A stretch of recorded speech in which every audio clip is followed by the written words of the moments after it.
Hi అండి. మనం Sunday వస్తే అబ్బా! సండే వస్తే ఆ రోజంతా పని ఉంటుంది. అసలు మనకి పనే అవ్వదు అనుకుంటా ఉంటాం కదా!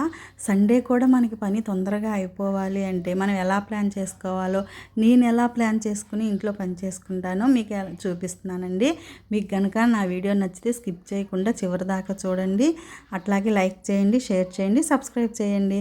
నేనైతే ఇంకా నైటే మనకి తినటం అన్నీ అయిపోయిన తర్వాత నైటే గిన్నెలై కడుక్కొని చక్కగా గ్యాస్ పొయ్యి అంతా తుడిచేసుకుని అంతా నీట్గా ఉంచుకుని ఇక ముగ్గేసుకుని అయితే ఇక తర్వాత ఇకనైతే నిద్రపోతా అండి.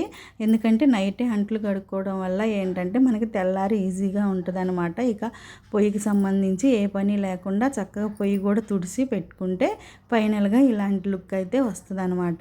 చక్కగా నీట్గా ఉంటుంది అనమాట. తెల్లారే లేచి అంట్లు కడగాలంటే మనకు కూడా ఇదిగా ఉంటుంది. ఇక నెక్స్ట్ సండే కదా, మనం 7:00కైనా లేగవచ్చు, 6:00కైనా లేగవచ్చు. రోజు పిల్లలకి క్యారేజీ కట్టాలంటే 5:00కి లేస్తాం కదా. ఇంకా అలాంటప్పుడు 7:00కైనా లేగవచ్చు, 8:00కైనా లేగవచ్చు. లేచిన కాడ నుంచి మీకు 2 గంటల్లో అయితే పని అయితే అయిపోయిద్దండి. ఎందుకు అంటే మొత్తం పని కాదు, మనకి ఇల్లు ఊడవటం, తుడవటం అవన్నీ ఉంటాయి కదా.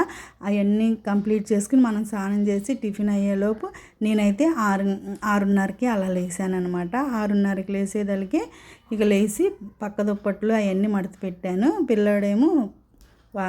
పిల్లలేమో బయట వాకింగ్కి వెళ్ళారు. ఒక అబ్బాయి ఇంకా లేగలేదనమాట. ఇంకా ఈ లోపు నేనైతే 6:30కి లేసానండి సండే అని. అట్లాగే 7కైనా లేగవచ్చు. ఎప్పుడే లేసినా మనకు 2 గంటల్లో అయితే చక్కగా ఇల్లు ఊడ్చుకోవడం, తుడుచుకోవడం, ఇంట్లో పని అయితే కంప్లీట్ అయిపోయింది అనమాట. ఎందుకంటే రాత్రే మనం గిన్నెలు అవి కడిగేసుకుని గ్యాస్ పొయ్యి అన్నీ కడిగి శుభ్రంగా నీట్గా చేసుకున్నాం కాబట్టి పగలు చక్కగా 2 గంటల్లో పని అయితే అయిపోయింది. ఇంకా పక్క దుప్పట్లు అవన్నీ మడత పెట్టేసి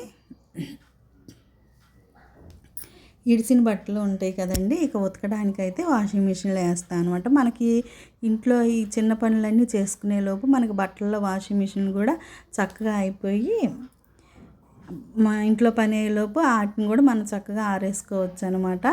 ఇంకా అందుకని చెప్పి లేవగానే ఫస్ట్ వాషింగ్ మిషన్లో బట్టలు అయితే వేసుకున్నాను. వాషింగ్ మిషన్లో బట్టలు అయిపోయి ఇంట్లో పని పూర్తయ్యేలోపు నాకు ఈ బట్టలు కూడా కంప్లీట్ అయిపోతాయండి. ఇక వెంటనే బ్రష్ చేసుకుని ఇంకా ఫస్ట్ లేవగానే బ్రష్ చేసుకున్నానులేండి. ఇంకా వెంటనే చీపురు తీసుకుని ఇల్లంతా శుభ్రం చేసుకున్నామంటే మనకి తర్వాత పని చేసుకోవచ్చు కదా అని చెప్పేసి ఫస్ట్ అయితే లేవగానే ఇల్లు వాకిలు అయితే శుభ్రంగా చేసుకోవాలి కదా, అందుకే ఫస్ట్ అయితే ఇల్లు ఊడ్చుకుంటున్నాను. ఇక ఇల్లు ఊడ్చుకుని ఆ తర్వాత తుడుచుకుని ఇంకా ఇదంతా కంప్లీట్ చేసుకుని మళ్ళీ బయట తుడుచుకుని అట్లాగే ఊడ్చుకుని చేసుకుంటాను అనమాట. ముగ్గు మాత్రం స్నానం చేశాకే వేస్తానండి. నాకు పని అంతా అవ్వగానే ఇక స్నానం చేసి వెంటనే చీర కట్టుకోవాలి అన్నట్టు ఉంటుంది. రోజు మొత్తం నాకు నైటీ మీద ఉండబుద్ధి కాదండి. ఇక వెంటనే స్నానం చేసేస్తా. ఎప్పుడైతే ఇల్లు ఊడ్చి తుడిచేస్తానో ఇక వెంటనే స్నానానికి వెళ్ళిపోయి స్నానం చేస్తానండి. అంటే ఉండేవాళ్ళు ఉంటారులేండి ఇక నైటీ మీదే, అది వాళ్ళ ఇష్టము. మనం ఎవరిష్టాన్ని వాళ్ళని కాదనకూడదు. వాళ్ళు కంఫర్టబుల్గా ఎట్లా ఉంటే అలా ఉంటారనమాట. నేనైతే లేవగానే ఫస్ట్ ఇంట్లో ఇల్లు ఊడ్చి తుడిచేసి వెంటనే స్నానం చేయకపోతే నాకు ఏదోలాగా ఉంటుంది. ఇక వెంటనే స్నానం చేసి చీర అయితే కట్టుకుంటానండి. అంటే కొంత నైటీ మీద బయటికి వెళ్ళాలంటే నేను సిగ్గుగా ఫీల్ అవుతాను అనమాట. నైటీ మీద ఫ్రీగా ఉండలేను. ఎవరైనా గబిక్కున ఇంటికి వచ్చినా కూడా బాగోదులే అని చెప్పేసి వెంటనే స్నానం అయితే చేసేస్తానండి. అది ఆదివారమైనా మిగతా రోజుల్లో అయినా సరే ఫస్ట్ ఇల్లు వాకిలు ఊడ్చి తుడవంగానే ఫస్ట్ స్నానం అయితే చేసేసుకుంటానమాట. స్నానం చేసి వచ్చినాకే ఇక వాకిట్లో అయితే ముగ్గేస్తాను. అప్పుడే ముగ్గేస్తానమాట. ఎందుకంటే ఈలోపు మనం తుడిసింది కూడా చక్కగా ఆరిపోయిద్ది అనేసి ఆరిన తర్వాత ముగ్గేస్తే బాగుండిద్దిలే, తడి మీద ముగ్గేస్తాం బాగోదని చెప్పేసి నేను ఆరినాకే ముగ్గేసుకుంటానండి. ఇలా కనుక మనం చక్కగా లేవగానే ఒకదాని తర్వాత ఒకటి పనులన్నీ చేసుకుంటే తొందరగా ఈజీగా అయిపోతుందండి. అంటే అందరికీ తెలిసిందే, నేను కొత్తగా ఏం చెప్పట్లేదులేండి. ఇది ఈ మాత్రం కూడా మాకు తెలియదా అని అనుకుంటారేమో. కానీ ఇలా కొంచెం మనం ఇలా ప్లాన్గా చేసుకుంటే సండే కూడా ప్రశాంతంగా కాస్త టైం ఉంటుంది, కాస్త మనం కూడా ప్రశాంతంగా కూర్చోవచ్చు కదా. రోజు బిజీగా లేచి చేస్తాం కదా. ఇక పిల్లలకు కూడా సెలవే కదా సండే. ఈ విధంగా ప్లాన్ చేసుకుంటే బాగుంటుందని చెప్తున్నాను. ఇంకా ఇల్లు ఊడ్చి తుడుచుకున్నా కదండి, ఇక స్నానానికి అయితే వెళ్ళి స్నానం చేసి వద్దామని చెప్పేసి అయితే బయలుదేరా అనమాట. ఇంకా స్నానం చేసేసి ఇక జడేసుకుని ఇక వెంటనే రెడీ అయిపోయి నాకు అదే వెంటనే రెడీ అయిపోయి రోజు ఇక కుంకుమ కాటుక అనేది మాత్రం కంపల్సరీ అండి. కాటుక లేకపోతే ఏందో నా కళ్ళకి అదే నేనే నాకు బాగున్నట్టుగా ఉంటా. అట్లా చిన్నప్పటి నుంచి కాటుక అనేది బాగా అలవాటు అయిపోయిందనమాట. ఇక జడ అయితే వేసేసుకొని ఇక తలలో ఒక పువ్వు కూడా పెట్టుకోవడం. ఇంకా అదే కదండి ఇక మనం ఇక ఆ బొట్టు, ఆ గాజులు, ఆ తలలో పూలు, అందుకని సింపుల్గా ఒక పువ్వు అయితే పెట్టుకుంటానన్నమాట తలలో. అట్లా సింపుల్గా ఒక పువ్వు పెట్టుకోవడమే ఎక్కువ ఇష్టం అనమాట. ఇక ఏదైనా ఫంక్షన్లకి ఆటికి వెళ్ళేటప్పుడు మాత్రమే ఇక మల్లెపూలని, కనకాంబరాలని అలా పెట్టుకుంటాను. ఇంకా ఇంట్లో చామంతి పువ్వు ఉంటే చామంతి పువ్వుని పెట్టుకుంటున్నాను అనమాట. ఇక నేనైతే రెడీ అయిపోతున్నానండి. ఇక నేను చెప్పాను కదా కాటికి పెట్టుకోవడం అంటే చాలా ఇష్టం అని. ఇక రెడీ అయ్యి ఆ తర్వాత ఇక వాకిట్లో ముగ్గు అయితే వేసుకుంటాను అనమాట.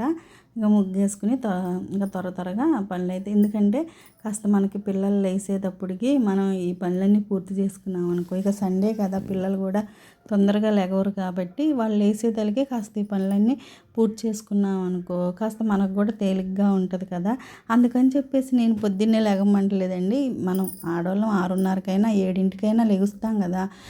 అనుకుంటాంలే కానండి సండేనే మనకు తొందరగా మెలకు వస్తుంది. ఈ రోజన్నా సండే వచ్చింది కదా కాస్త లేటుగా లెగుస్తాంలే, ఈ రోజన్నా కొంచెం ఎక్కువసేపు పడుకుందాం అనుకుంటామా, ఆ రోజే మనకి తొందరగా మెలకు వస్తుంది అనమాట. పడుకుందాంలే అని మెలకు వచ్చి కూడా ఊరినే బలవంతంగా పడుకోవటమే తప్పించి మనకి తొందరగా అయితే మెలకు వచ్చేసిద్ది అనమాట. సండే రోజే మనకు తొందరగా మెలకు వచ్చి నీకు నిద్ర పట్టకుండా ఉంటుంది. నాకైతే అలాగే ఉంటుంది. మీలో కూడా ఎంతమందికి అలా అనిపిస్తుందో నాకు కామెంట్ రూపంలో తెలియజేయండి. ఇంకా స్నానం చేసి వచ్చి ఇక రెడీ అయిపోయి ఇక వాకిట్లో అయితే ముగ్గేస్తున్నాను అనమాట. నేను ఏదో 4 చుక్కలు పెట్టి ఏదో నాకు మెలికలు ముగ్గులు రావండి, మామూలుగా ముగ్గులు వేయడమే వచ్చనమాట. ఏదో 4 చుక్కలు పెట్టి ఏదో కొత్తగా ట్రై చేద్దాం, ఏదో మెలికలు ముగ్గు చూశానులే అని చెప్పేసి వేస్తుంటే అదేమో నేను ఒకలా ఉంటే అది ఇంకొకలాగా వచ్చిందనమాట. సరేలే ఏదో ఒకటి ముగ్గు రూపంలో అయితే వచ్చింది కదా అనేసి ఇంకెట్లయితే మాత్రం వేసాను.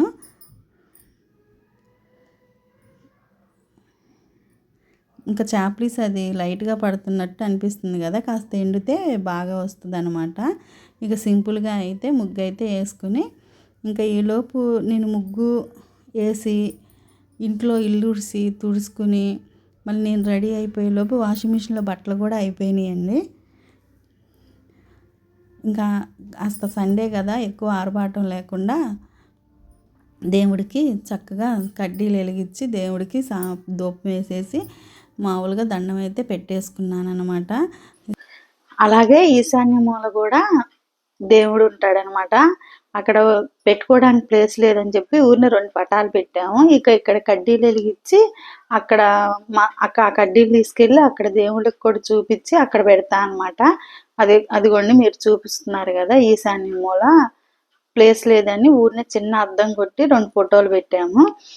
ఇంకా ఇలా పూజ అయితే కంప్లీట్ చేసుకుని ఇక స్వామివారికి నమస్కారం చేసుకుని దండం పెట్టుకుని ఇంకా ఆ తర్వాత వాషింగ్ మిషన్లో బట్టలు కూడా అయిపోయినాయి కదా, వాటిని కూడా ఆరేస్తే ఇక పని అంతా కంప్లీట్ అయిపోద్దండి.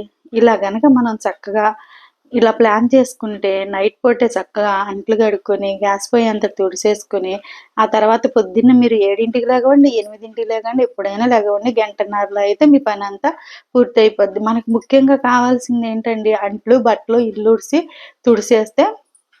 వంట అంటారా ఇక మనం నిదానంగా అయినా చేసుకోవచ్చు కదా. ఇక ఎప్పుడైనా టిఫిన్ టయానికి టిఫిను, అలాగే భోజనం టయానికి భోజనం అట్లా రెడీ చేసుకుని నిదానంగా చేసుకోవచ్చు. ముఖ్యంగా ఈ పనులు అంట్లు గిన్నెలు తోమడం, అట్లాగే గ్యాస్ పొయ్యి అంతా క్లీన్ చేసుకోవడం, ఆ తర్వాత బట్టలు, తర్వాత ఇప్పుడంటే కాస్త వాషింగ్ మిషన్కి వచ్చి మనకి కాస్త పని అయితే తేలిగ్గా అయిందిలే. కానీ అంతకుముందైతే ఉతికి మనకి బట్టలే ఒక పెద్ద పనిగా ఉండేది. ఇప్పుడు ఈ వాషింగ్ మిషన్ వచ్చింది కదా, అందుకని మనకు అంట్లు పెద్ద పనిగా అనిపిస్తున్నాయి అనమాట. ఎప్పుడప్పుడు గిన్నెలు కడుక్కుంటే మనకి తేలిగ్గానే ఉంటుందిలేండి. ఏ గిన్నె అప్పుడు కడిగేసేసుకుని చక్కగా బార్లిచ్చేసుకున్నాం అనుకోండి తేలిగ్గా ఉంటది. ఇంకో విషయం చెప్పడం మర్చిపోయానండి. వీడియోని స్కిప్ చేయమాకండి ఇప్పుడు దాకా చూసినోళ్ళు. ఈరోజు సండే గదా! స్పెషల్‌గా కొరమేరు చేపైతే తెచ్చామనమాట. ఆ చేపని ఎలా వండుకోవాలి, అది దాని టేస్ట్ అనేది చాలా బాగుంటది. అట్లాగే రేటు కూడా ఉంటదండి. కేజీ 300 అట్లా 350 అలా ఉంటది. 400 కూడా ఉంటదనమాట. చేప సైజుని బట్టి ఇస్తారు మనకి. ఆ పులుసు ఎలా పెట్టుకోవాలి, రుచిగా ఎలా చేసుకోవాలో మన అమ్మమ్మలు, నాయనమ్మల కాలంలో మనం చేపల పులుసు ఎలా చేసేవోళ్ళు, అసలు రాని వాళ్ళు కూడా దీన్ని నేర్చుకోవచ్చనమాట. నేను నా వీడియోని స్కిప్ చేయకుండా చివరిదాకా చూస్తే మీకు ఈ చేపల పులుసు కూడా ఎలా వండాలో తెలిసిద్దనమాట. ఇంకా బట్టలు ఆరేసేసి ఈ పనులన్నీ పూర్తి చేసేసుకున్నా. ఈలోపు రన్నింగ్‌కెళ్ళిన చిన్నబ్బాయి వచ్చేసి అమ్మ టిఫిన్ ఏయమంటే, సరేలే టిఫిన్ ఏద్దాం అని చెప్పేసి పెనం అయితే పొయ్యి మీద పెట్టి ఎలిగించుకున్నానండి.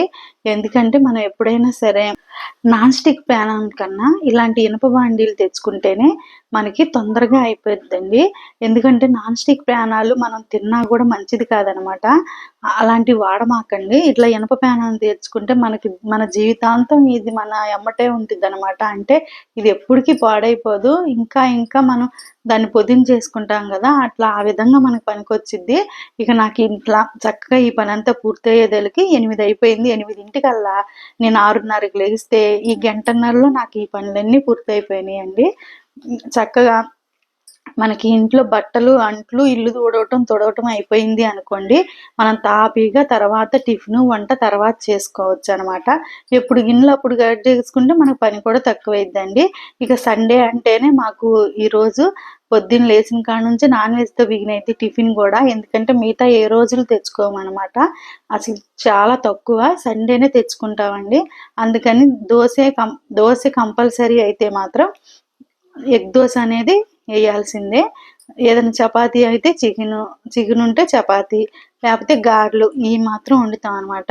ఇక ఆ దోసేసామంటే ఎగ్ దోసతోనే మొదలైద్ది. ఇక పిల్లలిద్దరూ గూడా ఎగ్ దోస ఎయి మమ్మీ, ఎగ్ దోస ఎయి అంటారు. మమ్మీ అనరులెండి అమ్మే. అమ్మ ఎగ్ దోస ఎయి అంటారు. ఇక ఈరోజు బిగినవ్వటమే ఎగ్ దోసతో బిగినయిపోయిద్దనమాట. ఇంకా 2 ఎగ్ దోసలేసి పిల్లోడికైతే ఇచ్చేసా. ఇంకా పెద్దోడు లెగవలేదనమాట. ఇంక వీడు రన్నింగ్‌కెళ్ళొచ్చాడు గదా! ఇక చిన్నోడైతే ఆకలేస్తుందమ్మా తొందరగా ఎయమంటే చక్కగా 8:00కల్లా నాకు నైట్ అంట్లు కడుక్కోవడం వల్ల పనైతే ఈజీ అయిపోయిందండి. మీకు ఒక్కోసారి అనిపిచ్చిద్దండి సండే వచ్చింది గదా! కాస్త లేట్‌గా లెగుద్దాంలే అనిపిస్తది. కానీ సండేనే తొందరగా లెగుస్తామనమాట. ఏందో మెలుకువ వచ్చిద్ది గానీ మనం దిగి బయటికి రాలేము. కాకపోతే 7, 8 దాకా లెగవగూడదు ఈరోజు అనుకుంటాం. కానీ ఆ రోజే తొందరగా లెగుస్తామనమాట. తొందరగా మెలుకువ గూడా వచ్చేసిద్ది. అలా మీకు అలాగే అనిపిచ్చిద్దా? అలాగే అయితే మీరు కామెంట్ చేయండి. నాకేనా? అందరికీ అలాగే అనిపిచ్చిద్దా లేదా? నేను కూడా తెలుసుకోవాలి గదా! అందుకని చెప్పేసి కామెంట్ చేయండి. నాకైతే సండే వస్తేనే తొందరగా మెలుకువ వచ్చిద్ది. ఇంకాసేపు పడుకుందాం ముందే అనుకుంటా అబ్బా! రేపొద్దున తొందరగా లెగవగూడదు. కాసేపు పడుకోవాలి 8 దాకా, 7 దాకా అనుకుంటా. కాదు 6కే మెలుకువ వచ్చేసిద్దండి. ఇక రోజు 5కి లెగిస్తే ఈరోజు 6కే మెలుకువ వచ్చిద్ది. ఇంక మెలుకువ వచ్చిన కాడ నుంచి ఒక అరగంట ఇక అటు ఇటు అటు మసిలి ఇది మసిలి లేసేదలకి 6:30 అయిద్దనమాట. ఇక ఆ రోజు ఇంక ఎంత పడుకోవాలన్నా ఇక పడుకోలేము. ఇంక లేసి పనైతే చేసుకుంటా. ఎందుకంటే నైటే అంట్లు కడిగి గ్యాస్ వెలిగి తుడుచుకుంటా. ప్రతిరోజు అదే పని చేస్తానండి.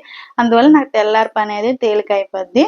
ఇంకా దోసలైతే ఏసేసి 2 పిల్లోడికి ఎగ్ దోస ఇచ్చా. ఎగ్ దోస తినటం వల్ల ప్రోటీన్ గూడా అందిద్దండి. చక్కగా రోజుకో ఎగ్ తిన్నా మంచిదే అనమాట. కానీ మాకు నేను స్కూల్లో నాన్ వెజ్ పంపించనులేండి.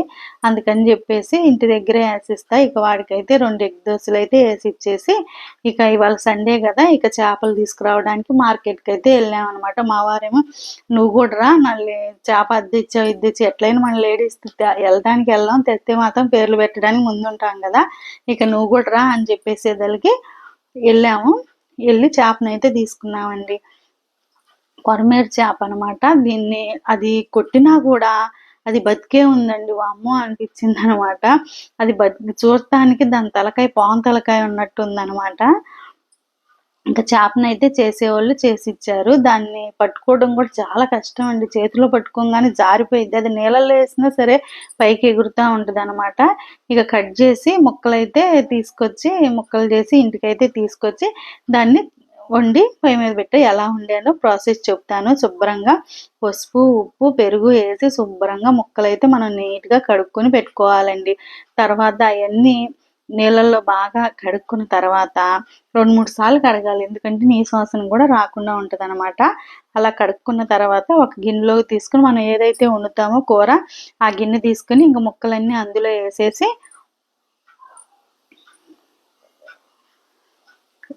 ఒక ఉల్లిపాయని నిలువుగా తరగాలనమాట. నిలువు ముక్కలేసి తర్వాత పచ్చిమిరపకాయలు బారుగా తరుక్కోవాలి. బారుగా తరుక్కున్న తర్వాత అల్లం వెల్లుల్లి పేస్టు, పచ్చిమిర్చి, ఉల్లిపాయ, అలాగే కల్లుప్పు ఉంటది కదా, కల్లుప్పు వేసుకుంటేనే మనకి చేపల కూరలో టేస్ట్ అనేది వచ్చిద్దనమాట. కల్లుప్పు వేసి కారం, పచ్చి కారం వేయాలండి. మళ్ళీ ఏ కారం పడితే ఆ కారం కాదు, పచ్చి కారం వేసుకుంటే మనకి కూర అనేది బాగా టేస్ట్‌గా ఉంటదనమాట. తర్వాత నూనె పోసుకోవాలి. ఇంక మొత్తం కలిపి బాగా కలుపుకోవాలండి. అన్నిటికి ముక్కలకు పట్టేటట్టుగా ఆ ఉప్పు, కారం, అల్లం పేస్ట్ అనేది బాగా కలుపుకొని తర్వాత మనం చింతపండు పులుసు పోసుకోవాలనమాట. ముందుగానే పచ్చి ముక్కల్లోనే ఇయన్నీ కలిపి చింతపండు పులుసేసి గనక మనం ఈ పులుసు ఉడికిన తర్వాత కొంచెం మరిగిన తర్వాత ఇంక 5 నిమిషాల్లో దించేస్తాం అనంగా పొడి మసాలా వేసి కాస్త కొత్తిమీర వేస్తే ఇక కూర అనేది భలే టేస్ట్ ఉంటదండి. అసలు తింటే వదిలిపెట్టరనమాట. కొరమేను పులుసు చాలా టేస్ట్‌గా ఉంటది. ఇది రేట్ ఎక్కువ, మళ్ళీ టేస్ట్ కూడా. కేజీ 350 పెట్టి తెచ్చామనమాట. ఒక కేజీ చేప. కేజీకి 2 చేపలొచ్చినాయి చిన్న చిన్నయి. అసలు దీని టేస్ట్ తింటే వదిలిపెట్టరనమాట. ఎంత రానోళ్ళైనా సరే సింపుల్‌గా ఇలా అయితే వండుకోండండి. టేస్ట్ అయితే చాలా బాగుంటది. మీ అందరికి గనక నా వీడియో నచ్చితే లైక్ చేయండి, షేర్ చేయండి, సబ్స్క్రైబ్ చేయండి.